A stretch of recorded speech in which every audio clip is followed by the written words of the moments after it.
एक कृष्ण लाल लेते ही सारे पाप कर्म जल जाते हैं। महाराज जी तो पर उसका सिद्धांत है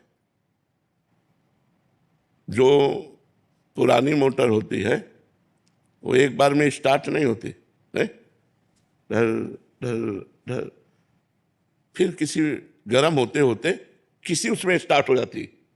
ऐसे ही बहुत जन्मों से बिगड़ैल मोटर हमारी है, मन बहुत बिगड़ैल है। एक बार जो नाम लिए हित सो होए अति दीन, शर्त है एक बार में। हित माने प्रेम, और अति दीन तृणादपि सुनीचेन, अपने को तृण से भी नीचा मानकर आर्त भाव से जीवी अति दीन होकर भगवान को पुकारा, एक बार में भगवान प्रकट हो जाएंगे, एक बार में भगवान पाप नष्ट कर देंगे। लेकिन शर्त है, एक बार जिन नाम ली हित सो होए अति दीन, ताको संग न छाणही ध्रुव अपनो करनी। वो एक बार जब हम बहुत बार जपेंगे तो कभी न कभी वो एक बार वाला कनेक्शन आ जाएगा, हमारा काम बन जाएगा। एक कृष्ण नाम से सर्व पाप नष्ट हो जाते हैं, लेकिन वो नाम पुकारने की जो पद्धति है वो हमारे अंदर नहीं है। दीन होकर आर्त भाव से एकाग्रता पूर्वक ये जब आ जाएगी तो एक नाम चमत्कार दिखा देगा, भगवान के नाम की महिमा। तो इसीलिए तो हम निरंतर जपते हैं कि हमारे पाप नष्ट हो जाए, हमारा मन पवित्र हो जाए, हमें भगवान की प्राप्ति हो जाए। तो हम बार बार इसलिए जपते हैं कि कभी वो एक बार हमारे हृदय में वो भाव आ जाए जिस भाव से भगवान प्रकट होते हैं, जिस भाव को भगवान सुनते हैं। भाव बिन सुनी पुकारे मैं कभी सुनता नहीं। जो भाव के बिना नाम जप किया जाता है उसका फल मिलेगा कि भाव आएगा, लेकिन भाव से भगवान की प्राप्ति होती है। तो हमारे अंदर तो अभी देह भाव है, भोग भाव है, जगत भाव है, अभी भगवत भाव थोड़ी है। तो भगवत भाव से युक्त होकर प्रेम में डूबकर अति दैन्य भाव आर्त भाव से जब तो एक नाम से सारे पाप नष्ट हो जाते हैं। भगवान वृंदावन में वास का कोई सरल उपाय?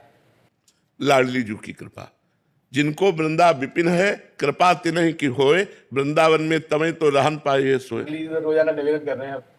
निवेदन एक अलग चीज होती है बच्चा, और आर्त भाव से रोना एक अलग चीज होता है। हम जब काशी से आए तो वृंदावन में हमारा कोई परिचय तो था नहीं, तो एक संत से मिले तो उनसे कहा अगर हमें 3 दिन वृंदावन रहने को मिल जाए तो हम दर्शन कर लें। बिहारी जी के नाम सुना था, कहाँ बिहारी जी कुछ पता नहीं। तो उन्होंने एक जगह हमको रखा और जब यहाँ दर्शन किया, रास और कथा सुनी। उस समय बड़े सिद्ध महापुरुष थे मथुरा दास जी, वो भक्तमाल की चर्चा करते थे, बड़े सिद्ध, वाणी से अमृत टपकता उनकी। अब तो मन रम गया, और जिस आश्रम में रखा वहाँ संत सेवा होती थी, तो वहाँ हटाने का कोई नाम नहीं था। तो 2-3 महीने व्यतीत हो गए, लेकिन वहाँ वातावरण जो था वो आश्रम का था, और काशी में घाट में रहते एकांत वातावरण में, तो एकदम मन भागा कि एकांत मिलना चाहिए जिससे हम निरंतर भजन कर सकें। अब वहाँ एकांत तो हमारा कोई परिचय नहीं। तो मदन मोहन का टीला देखा है, इस टीले पे चढ़ करके एकांत में दोपहर के समय खूब रोए भगवान से आर्त भाव से। 1 रुपया पास नहीं, एक व्यक्ति से परिचय नहीं, 1 इंच जगह नहीं, बिल्कुल अकिंचन ऐसे खूब रोए कि भगवान मुझे वृंदावन वास दे दो। कहीं भी अगर एक कोने में मैं पड़ा रहूं, वृंदावन से कभी बाहर न जाऊं, तो मेरा जीवन सार्थक हो जाए। प्रभु अब मैं रास के बिना नहीं जी सकता, अब मैं वृंदावन के बिना नहीं जी सकता। ये जो भगवत कथा होती है, ये जो रास होता है, उस समय उड़िया बाबा में रास हुआ करता था, अब तो सब परिवर्तन हो गया। ये स्वामी रासाचार्य श्री राम स्वरूप जी का पांडाल, यहाँ रास होता, पांडाल ही टूट गया। अब तो बड़ा समय आधुनिक आ गया है, जगह जगह बिल्डिंगें, नहीं तो बहुत लता पता सब। रोए बच्चा, जब खूब रोए, घंटों रोए, और रो करके सोचा कि अब चलो काशी चलते हैं पुनः, जैसा हमारा जीवन था। तो जो ही उतरे तो एक छोटी सी इतनी बड़ी लाली गौर वर्ण की हमारा चला पकड़ा, दोपहर का समय था, और बस ऐसे घूमने लगी चारों तरफ, और बोले थी जाएगो बाबा जाएगो।